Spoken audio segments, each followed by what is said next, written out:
G'day everyone, welcome to Psy-Find, where we find out interesting things about interesting people from psychology and history. Morning, Tom. Morning, Tom. G'day, mate. Got a bit of a location change here. Just mixing it up. How are things going? Man, Rupert Murdoch's such a boss. I don't know. I don't like him. I don't think many people like him. I think that's the problem. I'm surprised he's alive. How old is he? I think he's almost 90. At least 120. He's Yeah. early late 90s, mid 90s. I think he's early 90s. Yeah, they're getting old, man. Like Alan Jones got stood down yesterday, didn't he? Or Yeah, he did. Yeah. These old media people are. It's over. Too stressful. What's that? Too stressful. Well, we're gonna get into Rupert Murdoch a bit later. First, we want to kick off and talk about this week's psychologist/psychology theory. Elliot Jacks. Elliot Jacks? Jacks. I looked this up before we started. Elliot Jacks. How did you look it up? Was it He's one of those French. Google? It's a French name. It was one that said pronounced Jacks. Jacks. On what? Wikipedia. Well, it's just, strategy and management journal. Right. Yeah, Elliot, he's an interesting guy. Mm. Canadian. Controversial though. Well, I don't reckon. I don't think it was that controversial. I think people just didn't really know about it. I think probably would have been controversial if more people had read it. Yeah. Canadian military psychologist, then turned organizational psychologist, and he wrote probably one of the most profound findings and research, I guess, eras on how organizations should be structured and how they should function. And it's the best bit I like about it is nobody knew anything about it, and it was too complex for people to really understand what he was talking about, so no one really sold it. The consultants didn't really sell it. And therefore nobody really knows about it. So really he came up with an innovative idea as to how an organization should be structured perfectly. And he basically said that the hierarchical nature of organizations is exactly how it should be. But good hierarchies work. Bad hierarchies really don't work. And that's, I think, what he found. And he wrote this massive book about it. And I guess we'll talk a lot about it today. But he wrote this huge book about it that nobody's really read. But it is a pretty I got it decent... in my bag. Pretty decent handbook on how organizations should be structured. I won't give away too much, but I think we should get into the details. Yeah. Well, I think what Luke means when he says controversial, that Elliot said that the following were parlor games, flat organizations. That's pretty controversial. Yeah. Cross-functional teams. The study of culture and the benefits of changing culture. What he effectively gets to is that requisite organization is his book, and it means required. So I think in order to have a functional company that's successful, it has to be a functional hierarchy. And I believe he came to that conclusion after studying biology and after his time as a psychoanalyst for the Canadian military in World War II, which is pretty cool. The second thing, people always forget the military is fast changing as a very large organization, very, very fast changing. So that's pretty interesting. The second thing I find pretty interesting about him is that if you've ever watched an interview with him, he sort of just worked it all out. The big thing that he worked out, which I find pretty unique, and it's a relationship of biology, sociology, and I would say his business theory is that the companies are born to solve social complexities. So going to the bathroom and sitting on a toilet is almost a social complexity. It is a social complexity. So there was a company that made toilets. What his theory is, and this is sort of which unifies the rest of it as it rolls out, is that when you build an organization, it has to be as complex as the social problem you're solving. If it's less complex, it's a scam. So a good way is job board is a scam. It says that it's going to give you a job. You click apply. You never hear from anyone again. There is no service delivery. It's a scam. It's an advertisement. The second, and that's because getting someone a job is extremely complex. Well, they say and they're trying to nut it down into this really here, simple. Here's what we care about our company. We care about honesty and openness and being reliable. And then you click on a job ad and no one writes back to you. It's not really reliable, is it? It's pretty interesting. Then that's a scam. And then if it's not complex, if it's too complex, the business collapses. So this is, I think Elliots Theory is going to become more and more relevant within the future of work as we go from dealing with less complex issues about where to go to the bathroom or take a dump to more complex issues like how do we integrate artificial intelligence in a way that doesn't remove what makes humanity unique, or how do we work with computers now, not just as an information system, but as a business model, which is what's really happening. And that's pretty complex. The other things that are more complex is how do we deal with things like biohealth, biofuel, everything that's related and is more deep and is leveraging technology into places that we never used to. So, you know, people might think that Elon Musk's business is quite complex. He's effectively got an ability to build batteries, an ability to use all fuel for rockets rather than use them for cars. It's actually pretty simple. But as a normal company structure, the problem with being listed is always seen as quite complex. It's pretty interesting that I think Elliott's sort of theory is quite timely, not listened to, but probably 100% accurate. And I think what we found interesting to your point is that he only got so far. Like any good lifelong research project, you only get so far. Yeah. And then, but now we're looking at the book that he wrote, you know, in the 1970s, I think, completely differently to how he was seeing the workforce when he wrote it. Yeah. Well, he's an analyst. Yeah. So they just don't do enough. We have more data. Well, like if you push the testing back then, all the tests were available. It's just convincing people to test thousands of people, and you could have proven out his theories pretty easily. What I find interesting about his theories is the way that he's built on them over time and how he's quite descriptive of how he came to the conclusions that he came to. A lot of the people who have looked at had theories that they started off with and then run around trying to prove their hypothesis rather than showing that, oh, data led me to this decision. Do you want to, Larter, give us a quick, in a nutshell, an overview of what he means by the requisite organization and what the stratums are? Because that's really the core of what he's discussing in organization. Yeah, so basically he uses this term strata or stratum, the same as we use in geology, which is the different rock formation layers that sit within, you know, rock formations. And he says an organization is full of layers. Every single layer is just as important as every other layer. As soon as you are missing a layer in the organization, then the whole thing will collapse. Which is a distinction to hierarchy of correct. This person is more important than that. So what's funny about it is most of industry translated what he wrote into layers of management, i.e. as you progress over time in position, you go up the ladder of management. What Elliott was saying was, no, your ability to manage more complex, longer term problems is directly tied to your ability and time span, what he refers to as time span, and also your learning style. So at the different layers of the strata, people have different lengths of time span. That means that the time in which you can receive a delegated task, go on away and do that task without having to ask for help.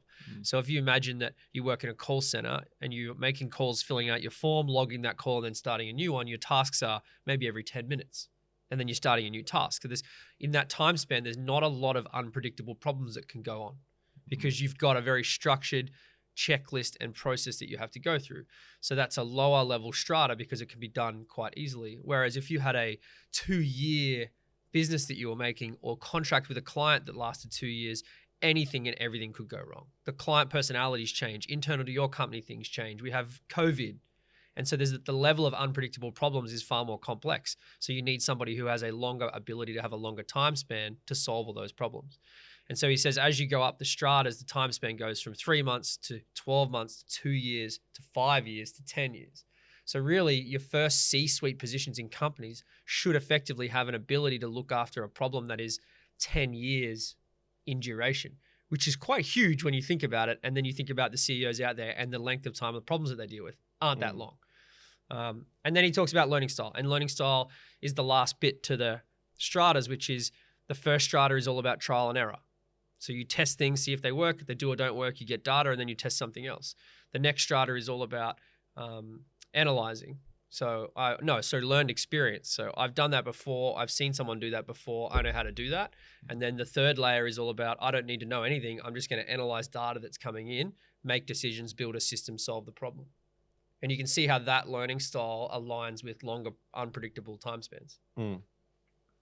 So what was it about Elliott's theories that really resonated with you both? He figured it out. No one listened to him. Every functional society in humanity has been a hierarchy. The difference between Elliot and the other psychoanalysts is that his first paper was in the study of biology. So that's pretty interesting.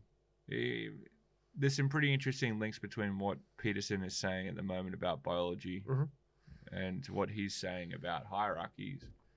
What I like about Elliots Theory is that if you watch the interview of him, he pretty much just gets on for 5 minutes and he's like, well, most companies aren't functional.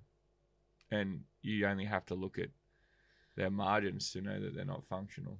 Yeah. And then explains this reason as the main reason. And what he's really saying is even services business need to think of their company as a set of systems. Within a set of systems, there are a set of production lines. And based off your time span, you have a certain seat at the production line, whether it's an operator on the production line, whether it's a scheduler that supervises a production line, whether it's a systems owner that owns the production lines within the system, whether it's an integrator that owns the systems or it's the person that owns the vision. The key difference between all of these people could have the same aptitude,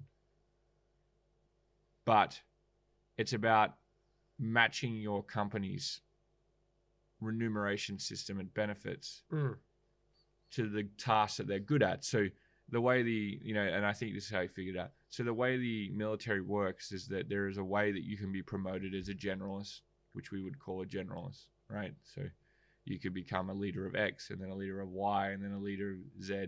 And there's a way that you can be promoted as a specialist. So you also go up the ranks, but you just become a better, let's say, sniper, for example. But you don't increase in responsibility. You just get to be the best at that task. In organizations, it's called an SME, but they don't scale it, right? What generally happens is that they take the SME and once they get to a certain point, they get overconfident and promote them. In very, very few teams do they do that well, and very, very few companies. So like an example that they do it well sometimes is sales. Some people just become very good at business development. That's it. The other one is sometimes engineering. I say sometimes because they generally always over-promote. The other thing that's really interesting about it is that there is you go up the strata, you go up the levels, so to speak, over life.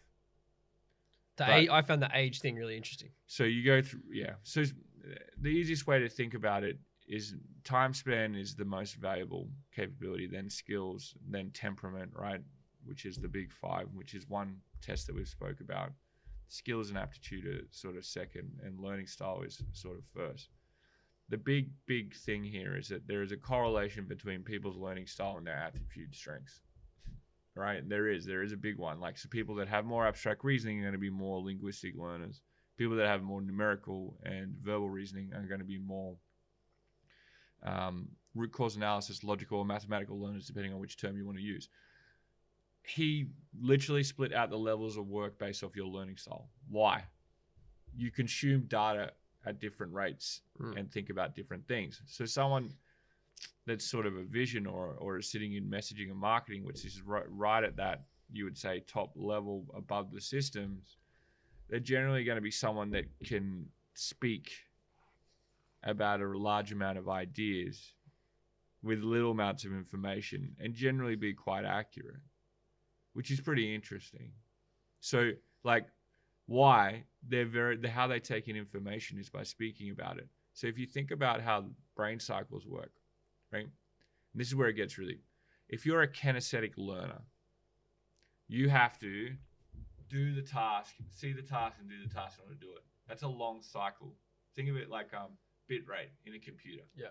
If you then become like a interpersonal or intrapersonal learner, right, which is learned experience for going through it, you have to read the book or sit in the lesson to learn. It's almost even longer. If you are a root cause analysis learner, you have to take in the data, right, and then look at what formula could work and then put it in. If you're a linguistic learner, though, I can learn as fast as I can talk. So if you think about it that way, it changes the game. And what companies are struggling with, I think, is that your level one, which is traditionally a kinesthetic learner, they need less and less of them. Nearly every level 1 needs to be able to think at level 2. Nearly every level 2 needs to be able to think at level 3. And nearly every level 3 needs to be able to think at level 4. Why?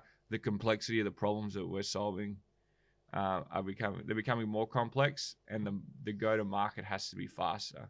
So if you bring everything back to data processing speed, the most exciting thing about Elliot is that he's been able to match how you process data across time into a company structure and still tell you that you can be rewarded year on year for doing that right, rather than being rewarded into another structure, which is, say, a hierarchical structure that's based off the levels of management and getting promoted into a job that you're not good at or you don't want. The other problem we've got is all of these fads. So do we need cross-functional teams, or do we just need to have better communication lines between production lines? It's probably the second one. Do we need to have flatter structures, or is flatter structures just a version of horde management? Horde management is, hey, I'm in charge. Now I've got these 50 people. We could have solved this problem with 3 people and an efficient solution, but the deadline's out, and we're going to fucking throw a whole bunch of people at it. So that's what flat structures cause. They give power to the few, but then you operate as a horde. Now, has there been few successful hordes? Some people would argue that they have. I would argue that they haven't. Depends on the complexity of the problem. Well, I would say Genghis Khan was the most successful horde in the world, but it wasn't a horde. It was a very, very stringent military structure that operated with very strict tactics, with very strict things. So, what I find interesting about Elliot is that no one listened to him, which means he was probably right. Secondly, he relates the data processing speed about how people learn to where people should fit within a company, which I think is pretty brilliant. And thirdly, before we had all of this stuff, people probably naturally enjoyed being in those jobs and didn't move anyway. That all makes a lot of sense. And what you're saying makes a lot of sense. Why do you think it is that this hasn't been widely adopted then? Why don't management consultants go around selling this? It's pretty simple. It ties to the two things that I like about the research. The first thing is the age concept. So he mapped the entire research over the age of individuals, and it basically proved two things that I found interesting. One, that there is something that says older workers should be at higher level stratas, and that's based on experience and ability to have seen more problems, so they know how to solve them. But also it shows the other end. So younger people can actually be quite high on the stratas depending on their experiences, which ties to our veteran problem. Because, even if we look at our lifespan, as we left school at the same time, you went into uni and corporate, I went into the military and had 7 years of management experience, whether it was training or rehearsals or practices and then actually managing. And by the time my corporate peer had management experience, they're having their first year when I'm having my 7th year. So you have this idea where based on what your experiences in life, your age can put you up the strata, which I find very interesting. And why it's interesting is that goes against everything that industry believes, which comes to my second point, which is the whole thing comes undone because of one simple factor, which is someone doesn't like to have the idea of a level attached to them. And it's completely ego. I think it's that, and also that consultants make money off putting the next scheme in. Well, that's why they didn't get it out there, but I think people don't like it. We've even seen that. Well, I saw a story of a guy that got asked to speak at McKinsey, and the first line he said is, I don't know what I'm really going to tell you today, because the main reason no one's listening to you is that you've never done it. And then just never got told to come back, which is the point. Like, they're analysts. They haven't, like, he asked a question to the room and he said really simply, who here has started or run a business? And no one put their hand up. He goes, there's your problem. Like, this is that simple. You're hiring the wrong talent to give management consulting advice. They've never been in the job. The reason is, Luke, is that consultants bring in the next best thing in order to increase their recurring revenue model. And that's the challenge. What I find really interesting is why people, the idea of switching companies has taken hold. So the idea of switching jobs has led to a faster change between companies. But imagine every time you go into a company, as you get further and further into your career, you've effectively got to get accepted by another whole group of people and tribe. If you keep doing that, you never have the opportunity to reach your full potential. Now, people would argue back and go, well, diversity of experience. I could learn more, but the simple fact of the matter is it should be about getting in the right team from the get-go. If you get in the right team with the right trajectory, you'll be a lot better faster. Like, let's say that, let's say Tom Larter's example another way. You get in the right team with the right trajectory, he's 7 years ahead of his peers. So I think there's a few things that by ignoring Elliot we've created that are a little bit dangerous. I think the switching of staff and they're looking for more experience has created staff to be looked at as more a commodity, and companies trying to because companies don't like to change many things, right? You used to be able to get stock in a company, buy a house off it. And that's how most of the big US corporates were built in the 50s. And they were very powerful because they were a part of your community, right? So if you look at the complexity of a telecom, you sort of have to offer those things because your customer is also your employee. It's what the banks are struggling with when they go to terminate people. What I find interesting is these ideas of you need to keep having diversified experiences to get promoted. The second idea of you can be anything. And the third idea of everyone should strive to be the top seed. All of these things are wrong. What you should strive to do is work out what your potential is, so your aptitude and learning style. Work out what problem you'd like to solve, join a company that's solving that problem, and then think about what type of person would you like to be.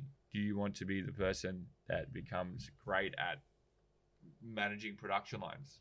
Do you want to become the person who becomes great at building production lines? Do you want to become great at the person that's integrating production lines and integrating factories? Because that's all it is, even if it is a corporate environment. Do you want to become the person that's the storyteller that tells people why you're integrating production lines into factories?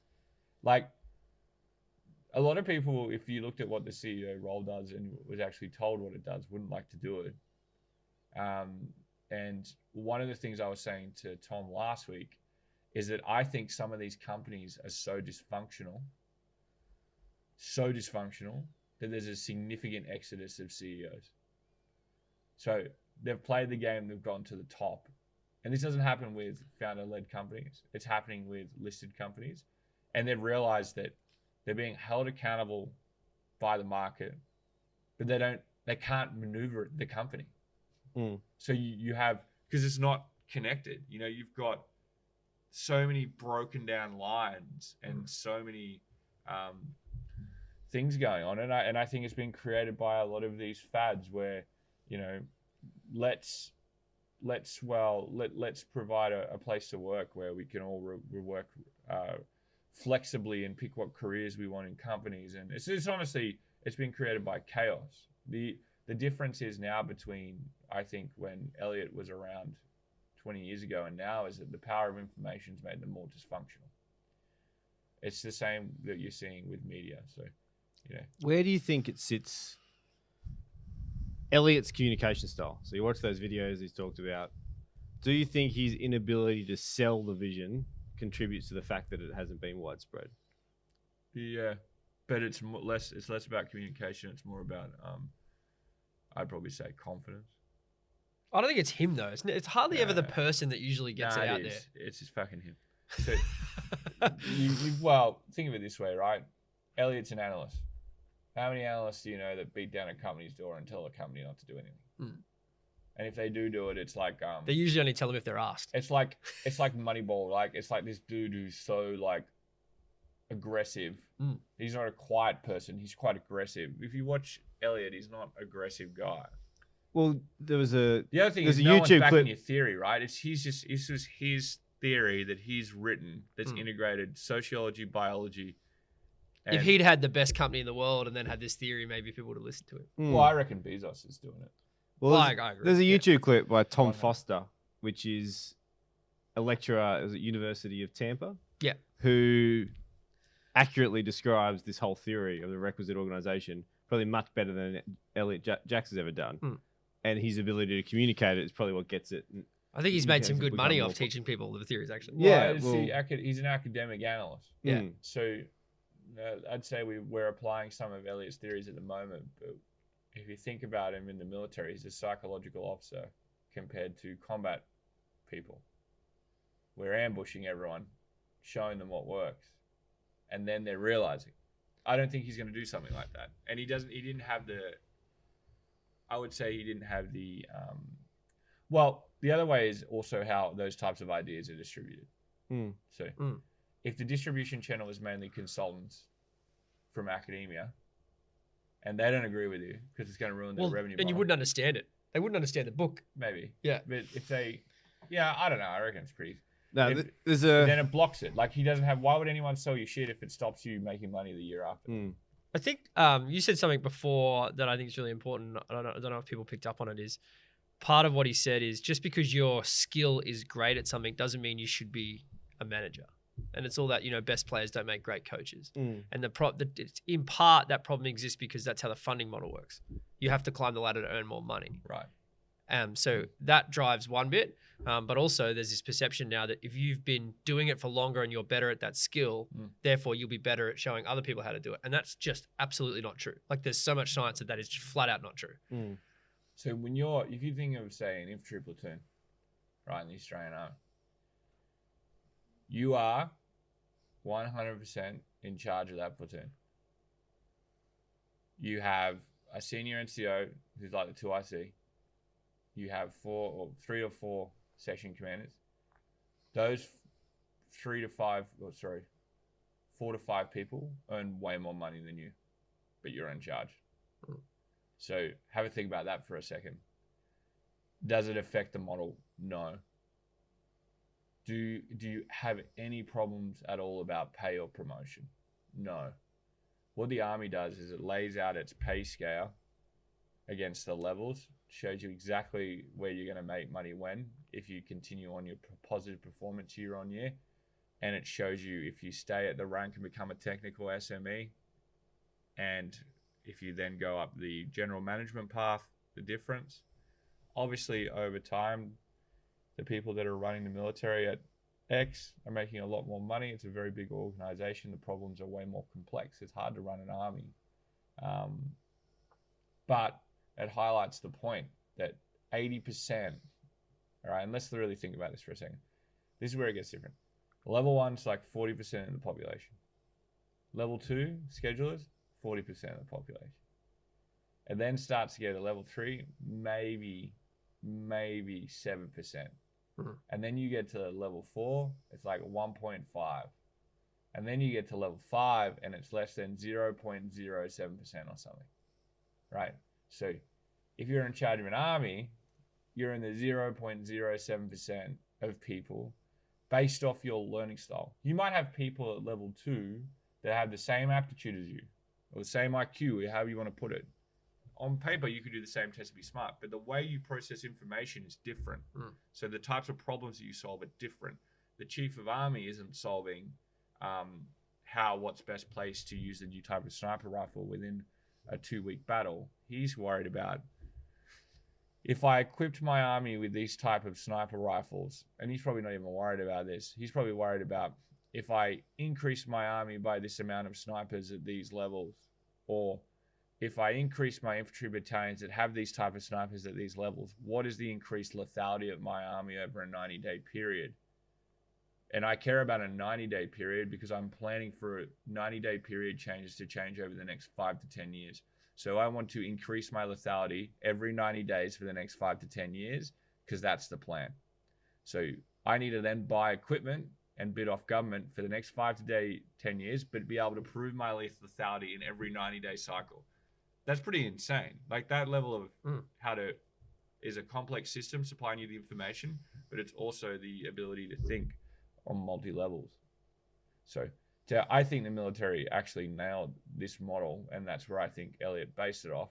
And what I think he took was seeing other companies and seeing how really biology in the world's oldest organization, which is what I'm assuming is a military unit outside of religion. I think like they're the two probably oldest things in the world.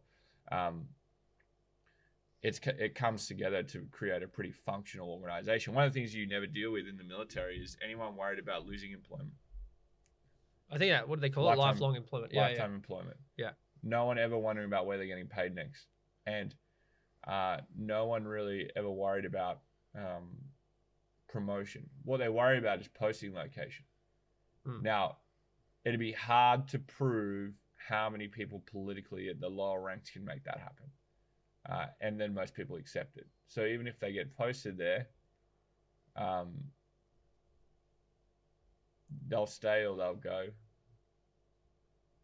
That makes sense. The biology reference makes sense because it aligns to our tribal hierarchies that existed long before we had any of those things. Yeah, well, Elliot, It's ingrained. well, if you remove what he's saying is if you remove all the bullshit and you look at efficiency, humans would just organize themselves in the correct position. How difficult is it for an organization to adopt it, and why Super haven't more? difficult. Well, I don't think it's hard for an organization to start with it. It's horrible for an organization to change with it. They have to admit a lot of the stuff they've done's wrong. That's the hardest bit, which is very difficult to. What I found interesting is that Elliott's he makes his bread and butter by doing management consulting and actually trying to apply this to businesses. And he's got a very small number of clients who he stays with as they go to more organizations. So CEOs will be put in as a turnaround CEO. Yeah, they know how and they know how it works. And apparently he talks to them every single day. Really? He's that level of that shows involvement. you that the CEOs aren't that smart. Probably, but they're smart enough to actually embrace him and Yeah, pay him his money that he needs to. I just find that disappointing. Well, how many CEOs are we going out and paying McKinsey to do the same thing? Well, yeah, that's it. That's a whole podcast. My. Is there anything else you want to touch on? Well, before we move on one to... of the things we were joking about, I think we were walking for coffee one day, is we've done a lot of reading just in the space of this company's existence, right? We read everything to try and understand it, and we all do. Pretty much, I would say 90% of all the books we've read were written to solve the problems that he has articulated. They weren't written to solve the root cause problem that he solved. Yeah. Which I find is like, I just wasted 3 years of reading all these other books when I could have just read this one. Well, one of the things was every management book out of Silicon Valley of some of these high-performing operators, right, has been if you did the requisite organization, you wouldn't need to have any of their lessons. It's already solved. Or like they've got some of the lessons from the requisite organization as their lessons, but they wouldn't know it. The two people I do think who know this were Andy Grove. If you look at output management, it's like putting everyone in a production line. And I reckon Jeff Bezos. My sort of final take on it is it's called the requisite organization, meaning required organization. He's not telling you a fad. He's saying that if you don't do this, It won't work. It won't reach its full potential. This is becoming more and more meaningful to entrepreneurs, CEOs, and executives as we prepare our company for the future of work. The most defining parts of it are each company is now solving a more complex social problem than it used to, right? And they're integrating technology to do it. So the complexities of your production lines have drastically changed, but that doesn't mean they're not production lines. The second thing out of it is, well, you actually can't do flat organizations because it leads to horde management, and cross-functional teams leads to confusion and no accountability. There can't be dotted lines. We've experimented with both those things here and it didn't work. The third thing that, which is really, really important, is that as data processing becomes more effective, the education system needs to look how it can help people increase their learning style capacity much earlier. So the way we teach it, high school and primary school is pretty much interpersonal learning, which is a very, very slow mechanism of learning. If you want to keep up with the bit rate and you can't afford a neural link and you want to get the cycle flow of how many brain cycles it takes to do it, people that are linguistic learners, so you would consider these, your most creative people, and they don't fit in at school and they get in a lot of trouble at school. And the way we looked at it a few times was street smarts, like they can be described. Last week was fluid intelligence. Guess what? Shock horror. You got high abstract reasoning, high fluid. You're generally a linguistic learner. Why? Because you sit there speaking all day. Because guess what? Why the fuck would you listen to anyone? You don't know what's going on. So what I find is really interesting is you get improved linguistic learning. And this is why I think stuff like Toastmasters and everything used to exist. Like public speaking was this thing at school you had to get good at, but no one really knew why. And I think this is why it's a part of it. And debate's a part of it, but we sort of lost it all in there. The last point I'm trying to make is it's now time to change the way we train people. And what we should be really training them to do is when we train them a new skill set, make it a vocational skill set and ensure we help them improve or use their most efficient learning style. And then when they pick a job, make sure they're picking a job based off their time span, because they're either going to get really, really bored or they're going to be overwhelmed. And we've got a few things wrong in this process. And one of the things I think our company got wrong was we went and analyzed, it's time for you to get promoted. You should be proud. And what I find really interesting, these people will be like, yeah, that sounds great. They probably went home terrified because they knew that they didn't want to do it. But that's what society is telling me I should do, and my company's telling me I should do, and that's the only way to improve. So that's the only way to improve. Well, I could count, on both fingers and toes, the amount of times that we've promoted people thinking that they'd be highly suitable, and they were based off their aptitude and temperament, but they weren't suitable based off time span.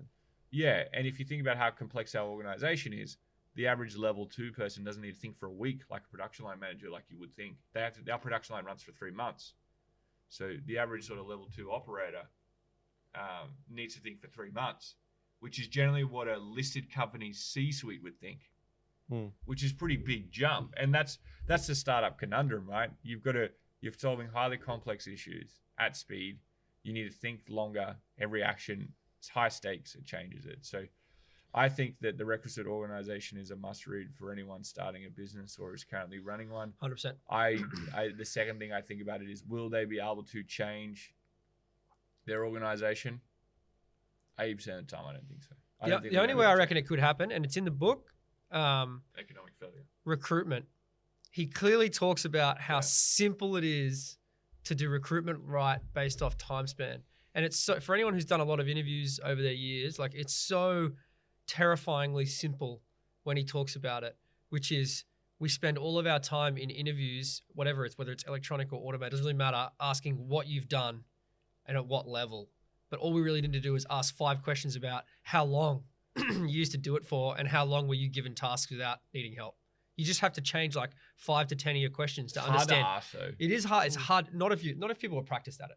Yeah. I think it would, like, if you had done it lots. And it's also about knowing the role that you're hiring into. What is that role that you require and what stratum is sitting at? Yeah. And the only thing I'd finish it up with is not just for businesses. I think some of the best examples they used was like police forces have been adopting the whole methodology as well. So there's a lot of different types of organizations, not just businesses and startups that can adopt it. The problem is they're not going, we're adopting Elliot Jax's flat structure, or, there's no buzzword. There's nothing sexy about required. But that's so Elliot. Or a stratum. Yeah, like it makes so much like scientific sense to use that word, but no sense to anybody. I just don't read the book though. Don't read the book first. Yeah, so the book was written as a handbook. Yeah. When you have a problem, go find that chapter and read about it. It's not a book. He has another book I would suggest you read. It's called The Social Power of the CEO. Read that first. Watch Tom Foster's videos on it, and then read the book. The Social Power of a CEO makes it really relative for executives and those that want to be executives on how important it is that the CEO gets these things right, and how important it is that the CEO gets things right in a social context. If you don't, and this was like written 20 years ago, and you're talking about CSR, it's the same thing. They took CSR the wrong way. It was about the social importance and responsibility of a CEO. It's not about backing causes that someone cared about in the organization. They're two different things. All right, let's shift it to our interesting person, successful person this week, Rupert Murdoch. The most undiversified business executive that I can think of. I don't know. He's a survivor. Well, yeah. Well, the most no one's interesting ever crushed him, which is sometimes he should have been crushed and he got out of it. It's one of the most unique things about him. Well, he got he inherited, so he didn't start from nothing, but he inherited a newspaper in Adelaide and has now turned into the most powerful media mogul in the world. He's arguably one of the most powerful people in the world. Definitely. How do you think he built it? I don't know, man. I don't want to go. How do you think he built it? I think he's ruthless. Yeah. I also think that he made the right market diversifications at the right time. And I also think that running a media company is powerful.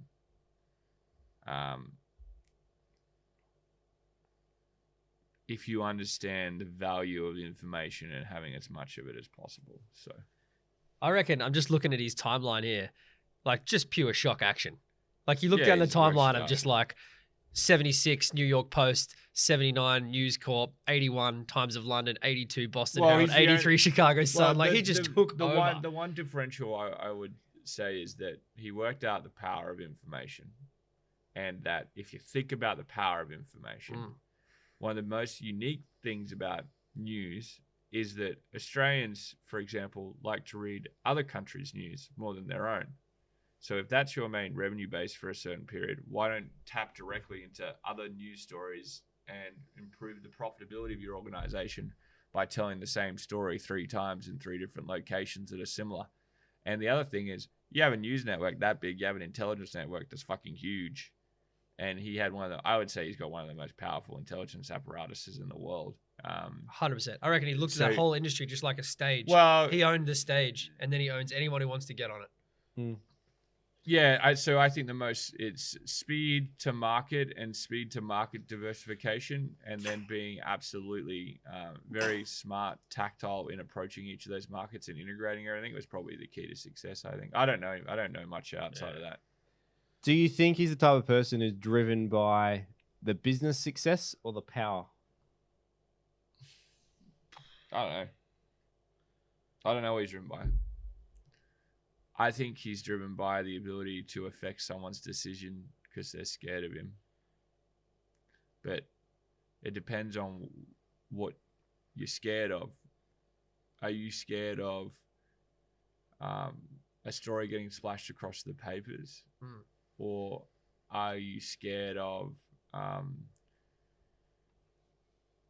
maybe making a decision that's received by the papers wrong? It's pretty different, right?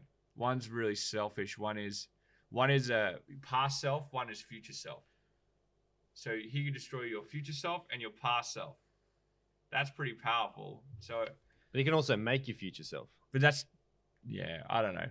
Is he always banging on about, free press? Well, it's obviously not the money because he keeps working. But he wasn't really like an advocate for that. Not particularly. Like, he's an advocate of free press in the sense that it allows him to do the things that he wants to do. Yeah. If there's a free press. But he wasn't always the sort of like altruistic, people should know the truth about everything. No, he owns more than 50% of the media market in Australia, which isn't really free press. If that'd be diversified press. Which makes me think that it was more about the business than any other, I don't know. Strange man, altruistic idea. Yeah, he's it's obviously power. The clear power problem is it's a very interesting power problem when you could destroy someone's future and past self at the same time. The only other reason why I think it's closely related to power is the whole family mentality. There's not many organizations anymore that are built a dynasty. Yeah, so he's building something that will outlast him within the family, whereas most people don't think like that anymore. Maybe we're missing it. Maybe the vision is so long term that it's we don't even know yet. There's that, and also like he hasn't really handed it to them yet. No, but he's going to have to eventually. Is he? Like that's why give it back to the market, let him start again. I don't know. Like it's good to have loyal bannermen that are blood related, but I don't know. This is going to be a hard big five to most kings. Most people would have handed over by now.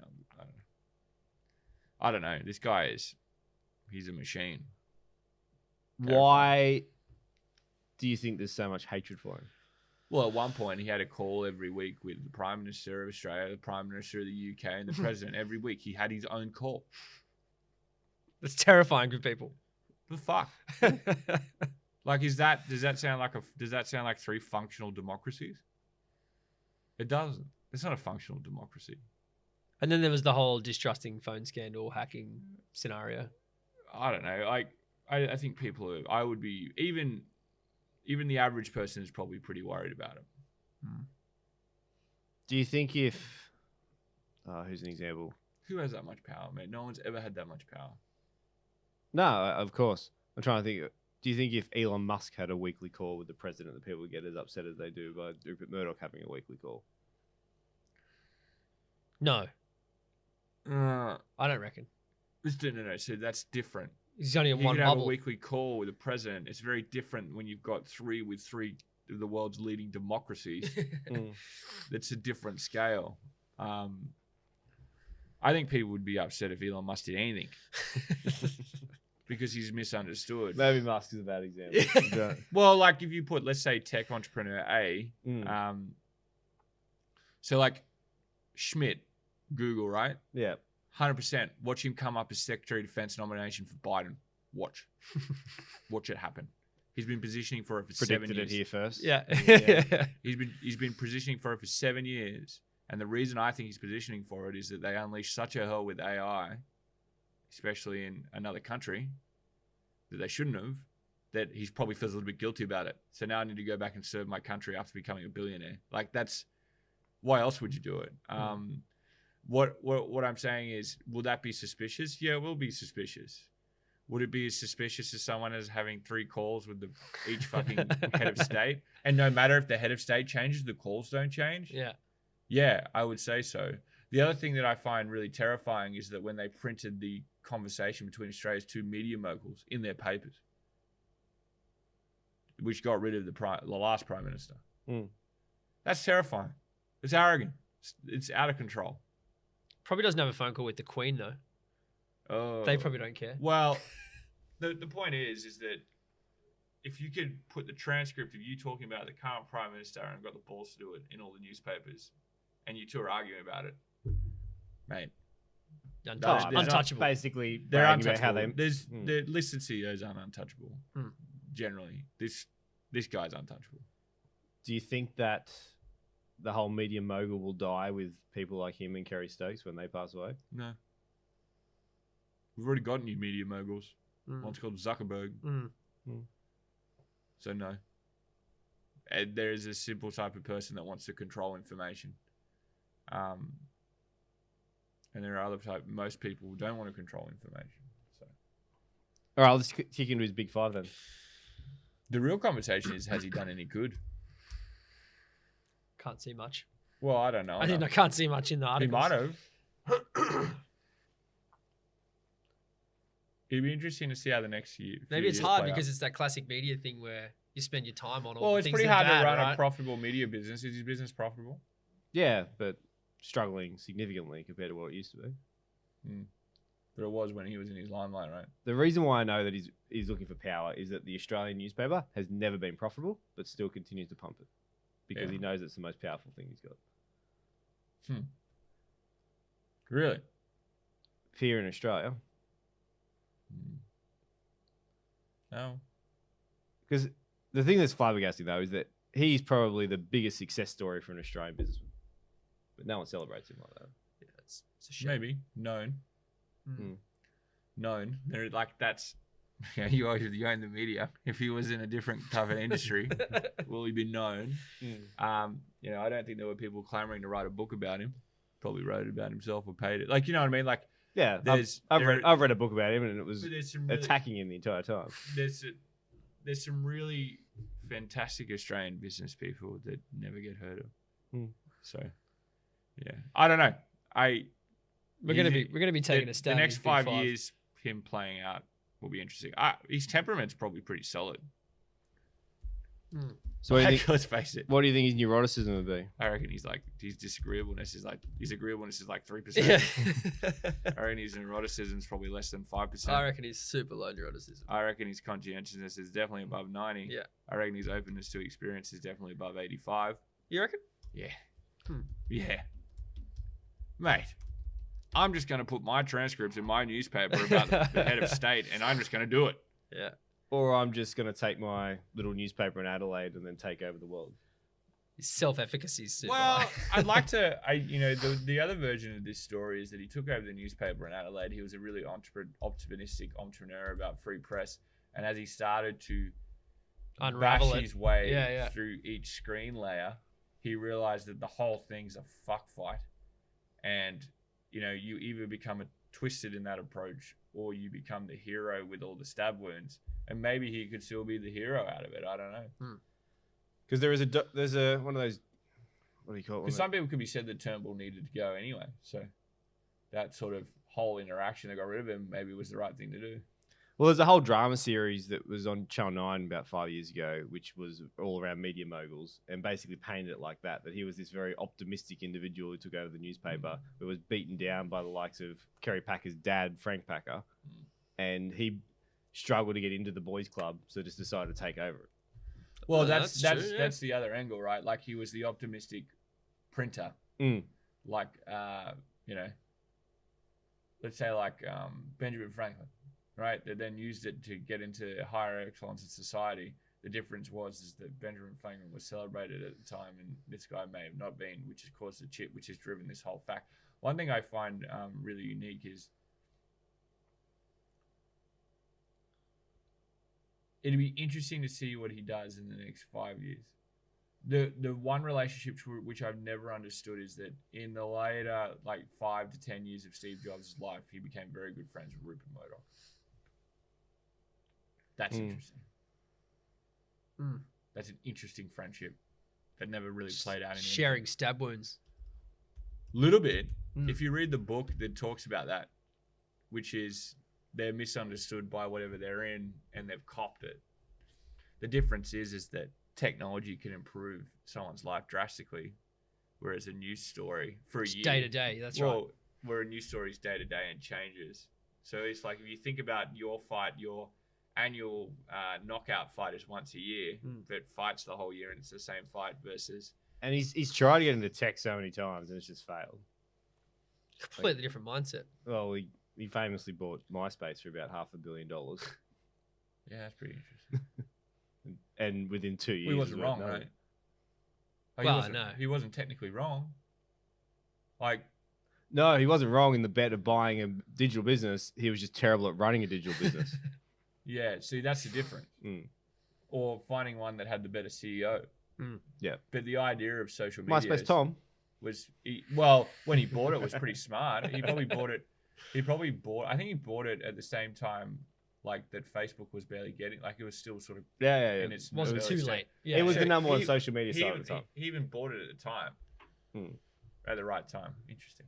So we had neuroticism of 3%, agreeableness of 3%, openness to experience 85%, conscientiousness and extroversion.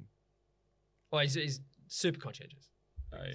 Yeah. Well, I don't know about extroversion. I've never. I don't know either. Maybe that's the answer. Well, if you get into those, I think you have to be somewhat sort of charming. Yeah. To have those types of conversations. I don't know. I don't know about this one. I would say I've never seen him speak. Neither have I, really. I think if you break down the categories, he's probably got relatively high activity level, but doesn't really need to be. You don't have to be 100% extroverted to take doesn't a have to newspaper be globally, mate. Yeah. Let's face it. Guy from Adelaide takes a newspaper globally. He's got to be. I think he'd be high in extroverted. It has to be. Yeah. I don't really have an argument on the 95%. contrary. Yeah. There's not many people that rule with an iron fist that are introverted. Yeah. I'm going to look that up now. I can find all the videos of him. No, it's not very interesting. So what? He's a creative. Why do you like him? I think the ability to run a profitable media business is pretty interesting. And a successful one. Well, I mean, he owns them all. Yeah. He's not really competing in the marketplace. Well, but to get to that point. Yeah, that's fair. Yeah. Yeah, there's something to respect about it. I think there's something in a journey of someone optimistic realizes there's a club and he's not in it. The most interesting thing he's done in the last 10 years was when he sold 20th Century Fox, which he just picked the time of movies are as valuable now as they ever will be and got out of them and sold to Disney. That's why he's friends with Jobs. Disney. Yeah. And then apparently Lachlan Murdoch lost his mind and was like, I don't want to be running a shit business. Nothing left. What, just the media companies left? Yeah. Well, that was the profitable part That's of the what business. I'm saying. Maybe he just thought that is he actually Fox gonna, should go is he back actually to gonna, Disney. Is he actually going to hand it on? You know what I mean? Is he actually going to hand it? I also don't think he's anywhere near as conservative as everyone makes out that he is. I think he is conservative, but I don't think that he's Fox News. I think he just realised that is a distinguishing way that you can be powerful, and that's what he adopted. No, what he's realised is if you can make all the channels argue, you get more clicks. Yeah. That's what he's realised. Maybe he just wanted to speak to everyone. He knew there was a segment of the market that wasn't being hit, and that's what he focused on. All right, we'll leave it there, guys. Good one. Thanks, Luke. Thanks for your time. Till next week. Cheers.